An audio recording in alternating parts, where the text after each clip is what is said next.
So now the next property that we're going to discuss is going to be high density. Why do transition metals have high density? So last time we discussed about the definition of a transition metal and why they have high melting and boiling points. Now high density is that last time we discussed that when you move across the periodic table, transition metals have more protons. Okay, where's the periodic table? Just one second, let me bring up the periodic table. So as you move across the periodic table, the number of protons keep on increasing, but all elements they have pretty much the same electronic configuration, which is 3D and 4s. So they have the same number of subshells.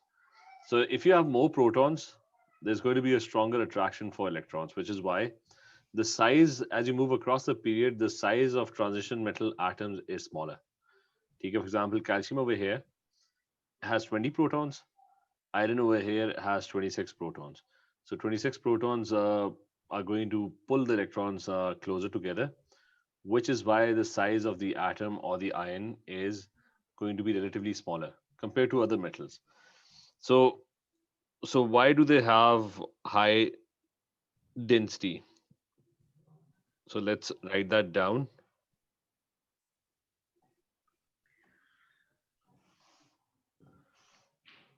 So you have two things. One is due to more protons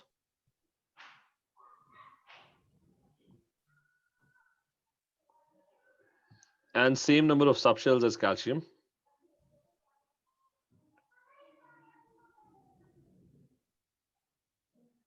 As calcium, there's more attraction for electrons, so it's a smaller atom or ion.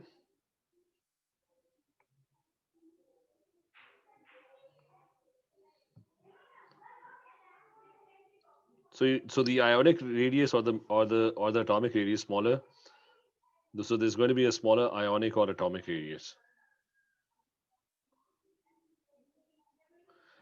And the other thing is that as you move across the period, the atomic mass increases. So atomic mass of transition metals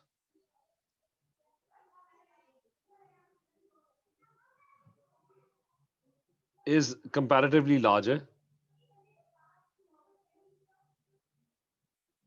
compared to calcium, compared to the group 2 metal that's uh, right in front of transition metals. So the atomic mass of transition metal is larger compared to calcium. For example, first thing, calcium is bigger in size, and if you take iron, calcium has 20 protons, so iron has 26 protons. That's the first issue. Okay, there's a difference between the atomic or ionic sizes, and the other difference is that the masses are different. Calcium is 40, and iron over here is 56. So by definition, what is density? Density is mass over volume.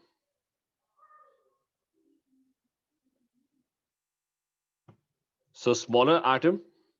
So obviously its volume is going to be smaller, and the mass is greater. You have greater mass. So because of these two factors, the density of transition metals is higher. So we're done with this property. Density is mass over volume, and we figured out why do they have high density, and sometimes they have very very high density. Gold, etc. Lead is extremely dense. Now let's move to the next property, which is what are the other properties that we discussed? Apart from colored compounds, we're going to talk about variable oxidation states. So what do we mean by variable oxidation states? And why do they have variable oxidation states? Now we already did this as well. Like when we were talking about delocalized electrons in a metallic lattice of a transition metal, we discussed that transition metals have more delocalized electrons. Why do they have more delocalized electrons? Because uh, in the case of calcium, uh, there's a huge difference between the energy levels because there's 4s, there's no electron in 3D. So you have to really go inside the atom to remove more electrons. So which kind of requires a very high amount of energy. In the case of a transition metal, Electrons, the 4s and the 3d subshells are almost identical energy wise. They're almost the same distance away from the nucleus. So the 3d and 4s almost have the same energy levels. So electrons from d subshell can also get delocalized. So it can remove, you can remove 2 electrons from 4s, but you can also remove more electrons from the d subshell as well, which is why they're going to have variable oxidation states, because there's a huge number of electrons. So it depends on the oxidizing agent, how many electrons is it capable of removing. So the atom is capable of losing a lot more electrons, so which is why you have variable oxidation state. So this is the reason for variable oxidation states, and we can write this down. So the reason is that they have, these two orbitals almost have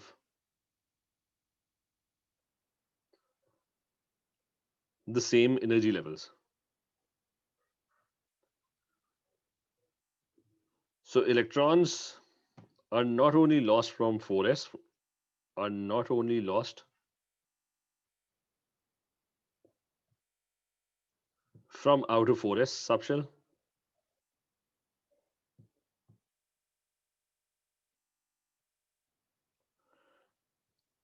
but also the inner 3d subshell. So there's no huge jumps in ionization energies, which is why they're going to have variable oxidation states. So you can have Fe2 plus. At the same time, you can have Fe3 plus as well, and even Fe4 plus, 5 plus, or 6 plus can also be formed, depending on the oxidizing ability of the other atom. How many electrons can it remove from this iron atom? Um, so they have variable oxidation states. The other thing that would be required would be that you must know what those variable oxidation states are. Now, one thing is, I mean, for some metals, it's kind of obvious. I mean, you've always studied about iron 2 plus and iron 3 plus, so you pretty much know what are the common oxidation states of these elements. But one way to figure out which elements have what oxidation state, that way is you can open the data booklet. Okay, that's given to you. So here's your data booklet, and if you now there are a few pages on electrochemistry which we haven't done yet, but we are going to do. But you can look at those pages, these pages, where there are different oxidation and reduction equations given. So, for example, for any element or any transition metal, you want to know what oxidation states it's going to form. For example, look at cobalt. So you can look at these equations and you can figure out that cobalt exists. I mean, there's a cobalt 2 plus that exists. Similarly, there's a cobalt 3 plus equation also given. So that also exists. For chromium, there's chromium 3 plus and chromium 2 plus. Similarly, there's Cr2O7 2 minus. So if you know Cr2O7 2 minus, you would know that it's actually chromium 6 over here. It's dichromate 6. फिर copper की oxidation state पता करनी है तो there's copper plus 1, copper plus 2. So pretty much for all elements, transition metals specifically, Mn का देख लो. Look at Mn. Mn is 3 plus, Mn is 2 plus. MnO2, in MnO2 the oxidation state of Mn would be plus 4. In MnO4 minus 2, I think it's plus 6. In MnO4 minus 1, it's plus 7. Okay. You can calculate the oxidation states. So you would know okay, which metals would form what oxidation states. Similarly, other elements would also exist. Vanadium की बहुत सारी oxidation states, and you can have a look at vanadium over here. For example, VO3 minus 1. VO3 minus 1 would mean that it has an oxidation state of plus 5. VO2 plus means that it has an oxidation state of I think plus 3. No, plus 5. This is also plus 5. This is plus 4, I think. Minus 2 and then plus 4, that's going to give you plus 2. So based on these equations, you can pretty much get an idea of what are the common oxidation states. So a very simple question would come that they're going to ask you, okay, which element forms what oxidation state, and you can answer that by looking at the data booklet. Now, the next property that we're going to talk about is going to be that they are very good catalysts.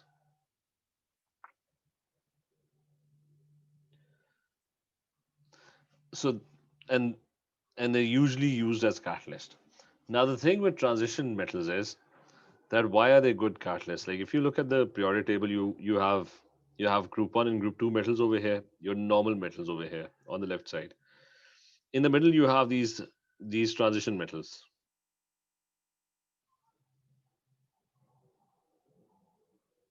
And on the right side, on the extreme right side of the periodic table, you have your non-metals. Now the thing is that when you move to the right of the periodic table, so as you move to the right of the periodic table, what happens is you have more protons, right? So the non-metals, they have this tendency to gain electrons. They're always strongly trying to gain electrons. That's the only thing they know what to do because they have more protons. So if you have sodium over here, if there's chlorine over here, it has 17 protons. Sodium in the same row over here has 11 protons. So obviously chlorine is going to attract electrons very, very strongly. And the elements to the left are the ones that they always have this tendency to lose electrons. That's the only thing they know how to do because they're not attracting the electrons very strongly. I said now transition metals are somewhere in the middle. So like if you start from calcium or if you start with any metal, I mean if you go back and have a look at the periodic table, what you would notice is that potassium had 19 protons, and as you started moving to the right, the number of protons kept on increasing. So you have more and more protons. Now, if you have more and more protons, so instead of actually having a tendency to lose electrons, they kind of become unreactive. For example, copper doesn't like to react; it doesn't like to form ions. So when you reach these transition metals, the transition metals have very less tendency to actually lose electrons.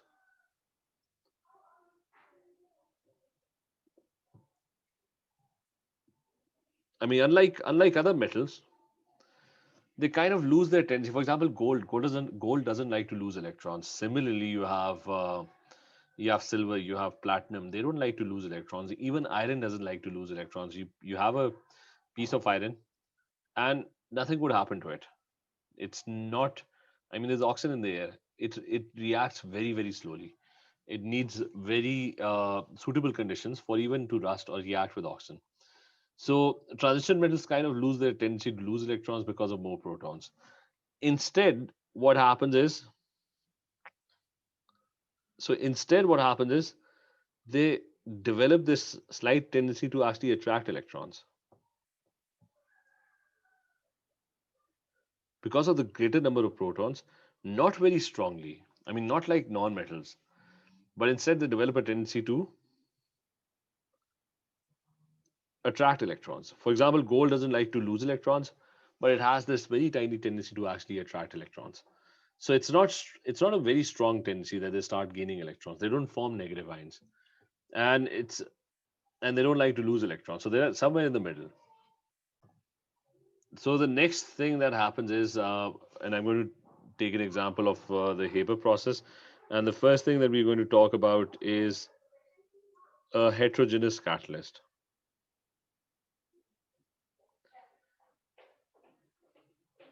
TK, we've already studied a heterogeneous catalyst in AS as well.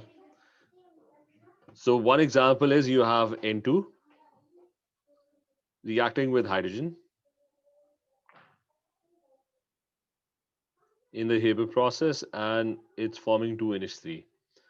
And the catalyst that's used over here is an iron catalyst. It's Fe catalyst that's used. Now, why does Fe act as a very good catalyst? So, for example, at the molecular level, you have this surface of Fe, and this is iron metal, and there are nitrogen molecules and hydrogen molecules bumping into it. So there's a nitrogen molecule that's coming in, and it's going to fly into the iron catalyst, and similarly, there's a hydrogen molecule that's also flying in, and it's about to bump into the iron catalyst. Now, N triple bond, this reaction has high activation energy. Why does it have high activation energy? Because N triple bond N is very is extremely strong.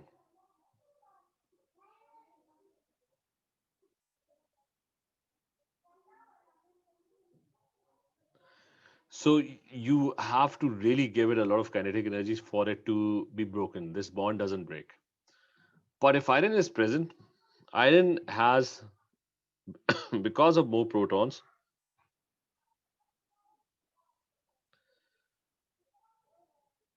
so because of more protons, it has this slight attraction for electrons,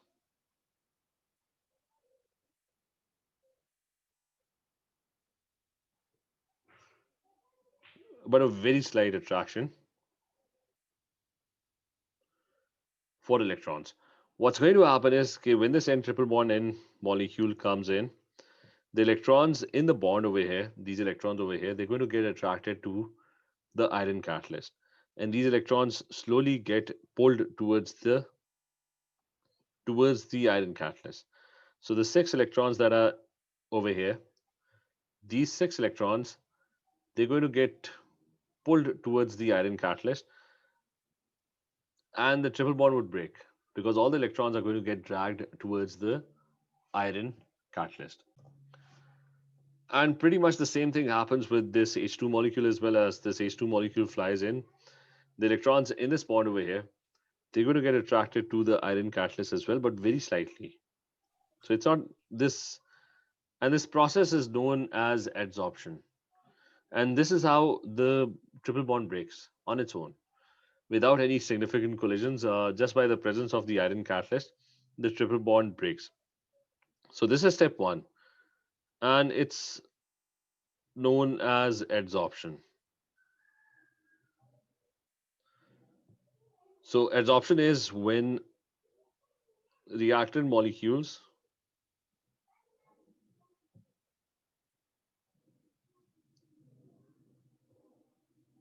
form weak bonds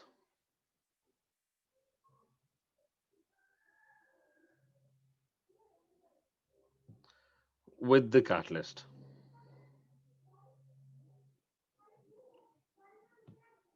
which eventually weakens the old bonds,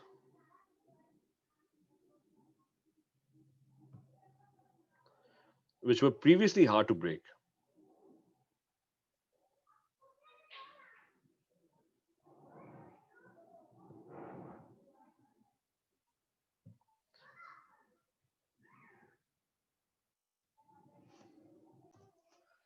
Then the next step is when these molecules they bounce back, like the N2 is not going to get stuck. This is a very weak bond that is formed uh, between the nitrogen molecule and the iron catalyst.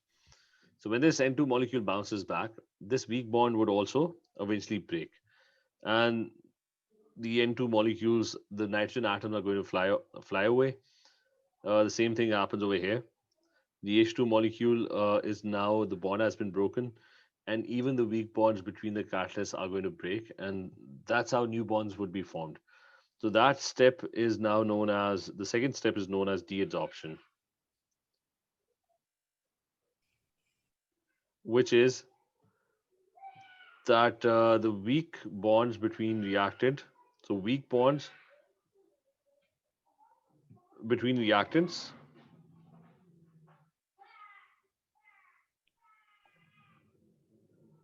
and the catalyst break. And now, obviously, now new bonds could be formed. Like the N could now bond with H.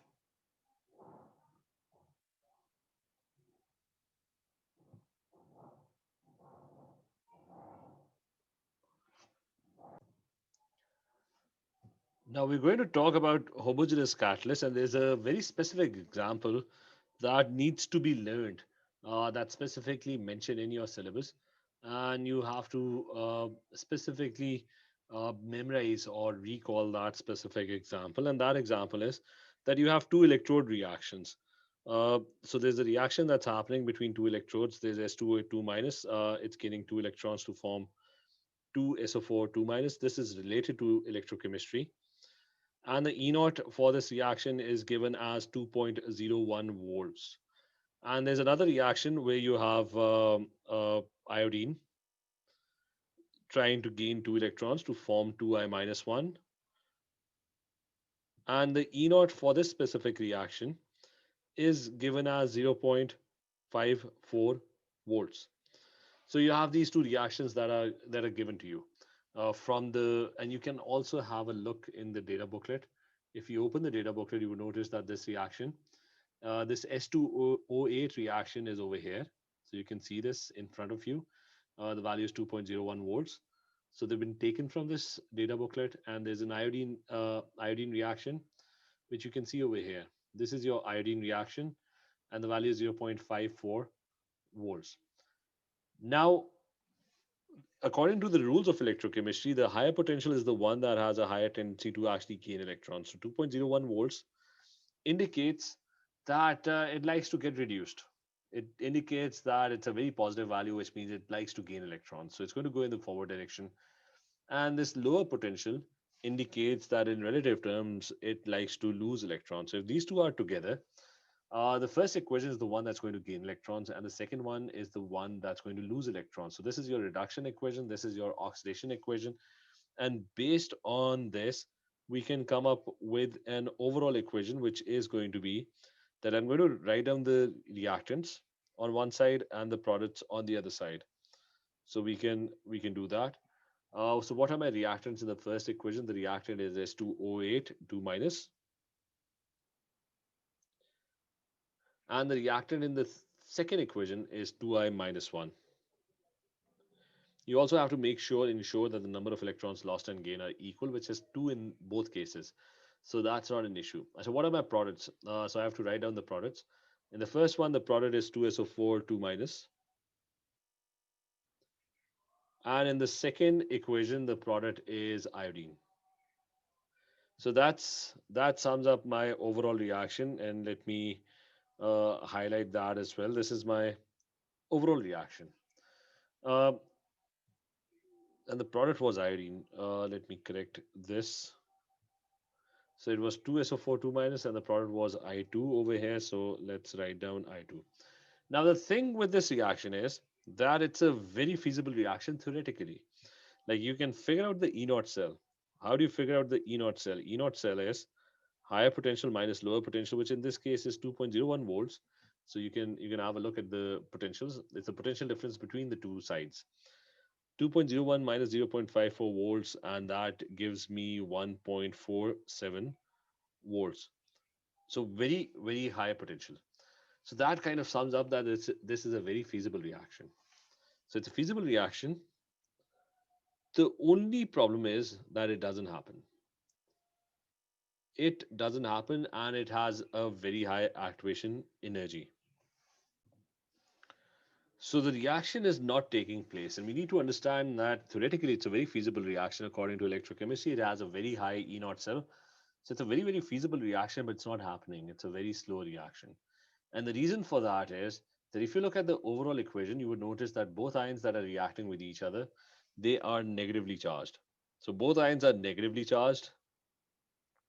So we can write this down. Both of my reactants are negative ions.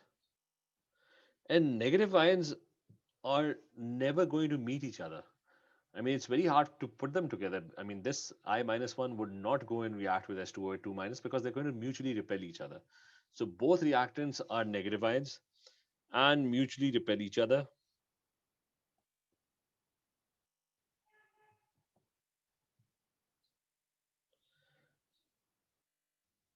So it's almost next to impossible that they're going to hit each other and collide with each other and interact with each other. So they mutually repel each other and avoid collisions.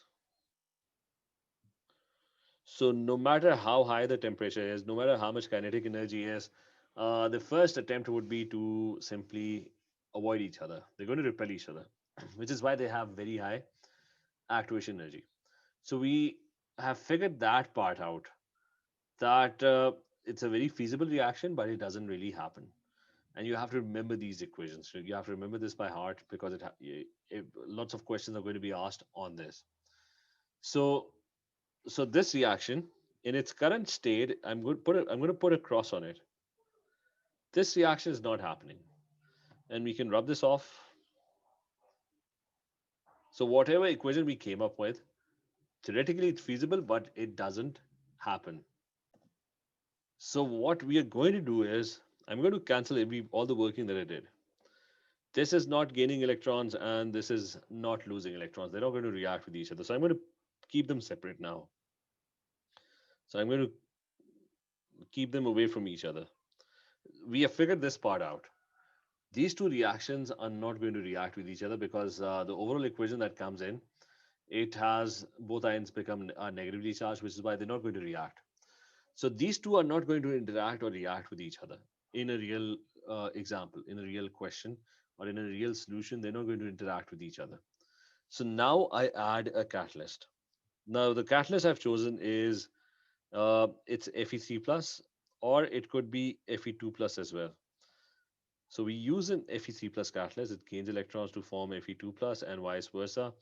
The E naught for that is 0.77 volts.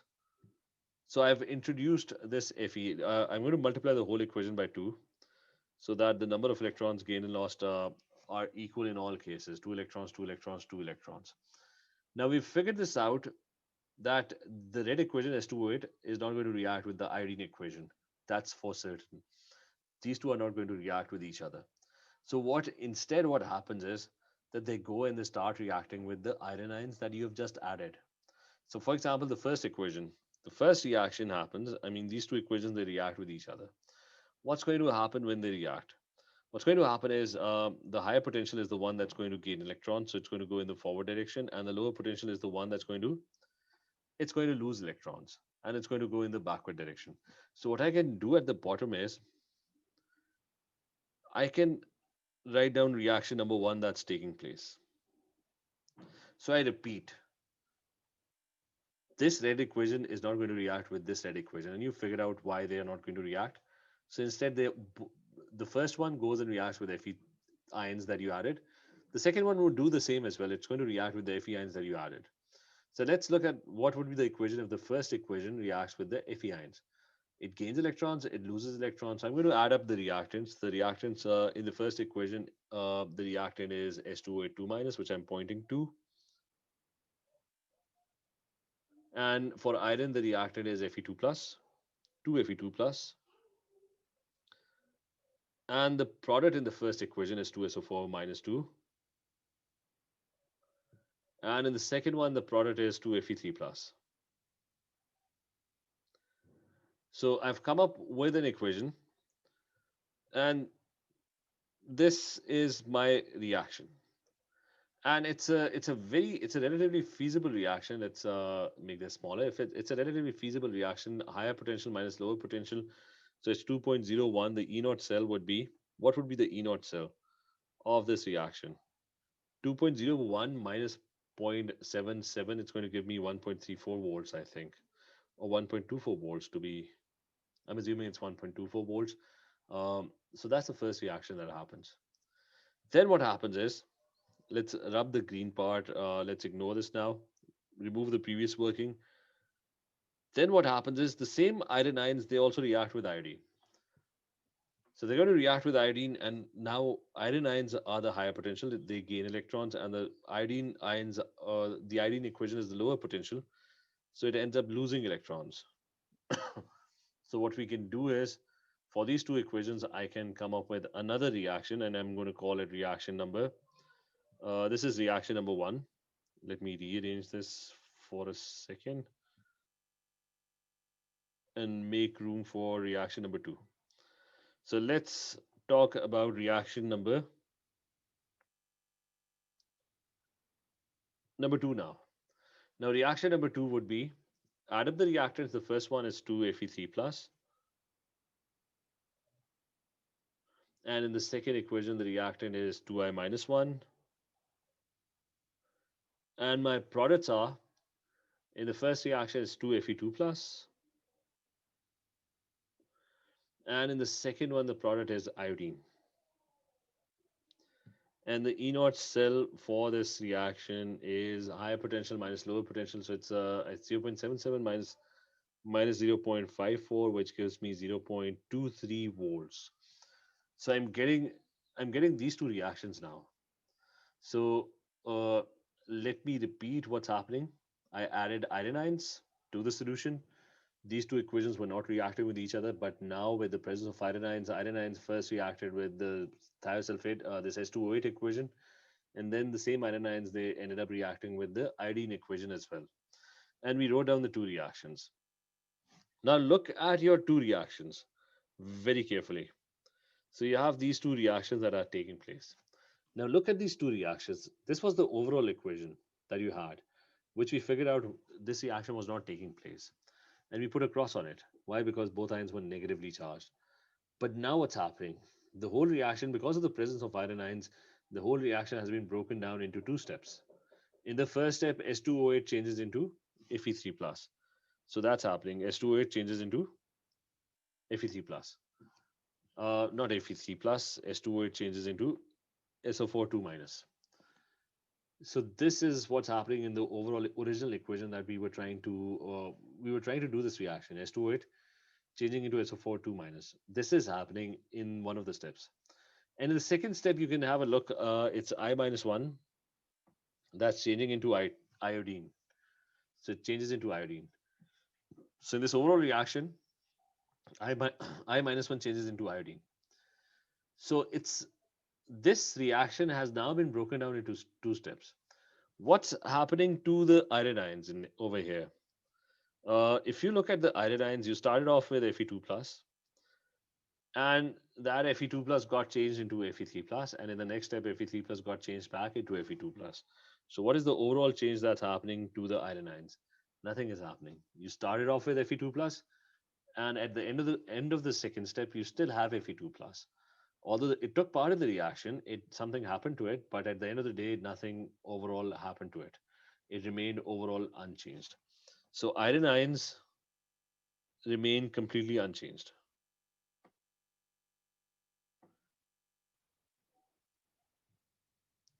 They remain completely unchanged at the end of the reaction,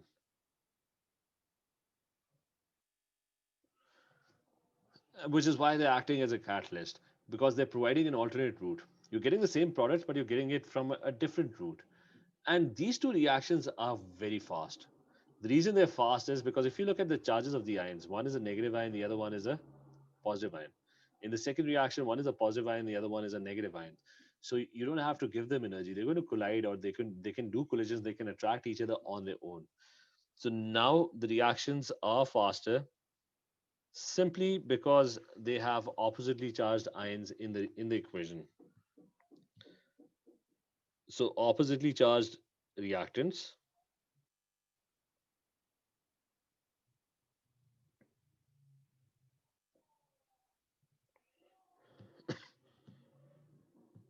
which attract each other. So there is no mutual repulsion.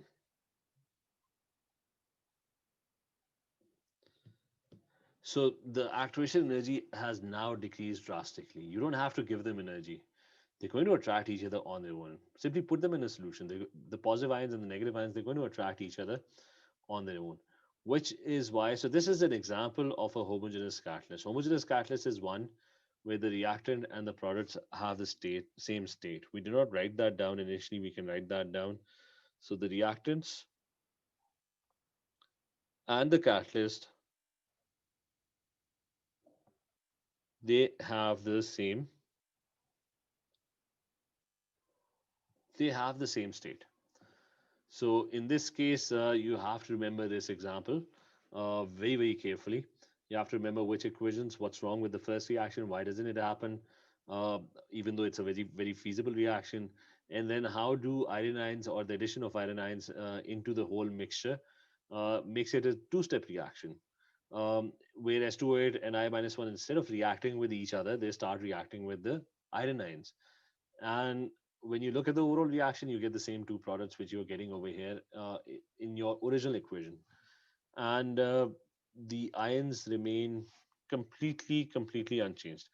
So this not only Fe2 plus but Fe3 plus as well. These ions, whatever you add, they're going to remain completely unchanged. And remember, these are not sequential steps. This could be step number one, this could be step number two. So it doesn't really matter what order they're written in, because you can't really determine whether iron would first react with S2 or whether it would first react with iodine. So it's up to iron, whichever it chooses to react with. So these are not sequential steps. They're not. This is not step number one. This is not step number two. These are two reactions that are happening simultaneously. So remember this complete example for your A2 exam, uh, related to electrochemistry and homogeneous catalysts and why transition metals are good catalysts. Now I'm also going to explain to you why transition metals are good catalysts even in a homogeneous setting. The reason is that unlike most metals they just like to it's a one-way street for them. They just like to lose electrons. But a catalyst, a transition metal, can lose electrons and it could also do the opposite. It could gain electrons as well. Because remember, we discussed somewhere over here that transition metals they actually kind of lose their tendency to lose electrons and instead they develop a tendency to attract electrons. So they're kind of in the middle and they can do both things. If it was a metal from group one, then it would be a one-way street. It's always going to lose electrons. If it were a non-metal, it would always gain electrons. But a transition metal in a homogeneous setting can actually go forward and also come back as well. It could gain electrons and it could also lose electrons depending on the situation, which is why Fe2 plus initially loses electrons to form Fe3 plus, and then Fe3 plus gains that electron back to form Fe2 plus back again. So because of this this oxidizing as well as reducing ability, because they can act as both things, they act as very good homogeneous catalyst as well.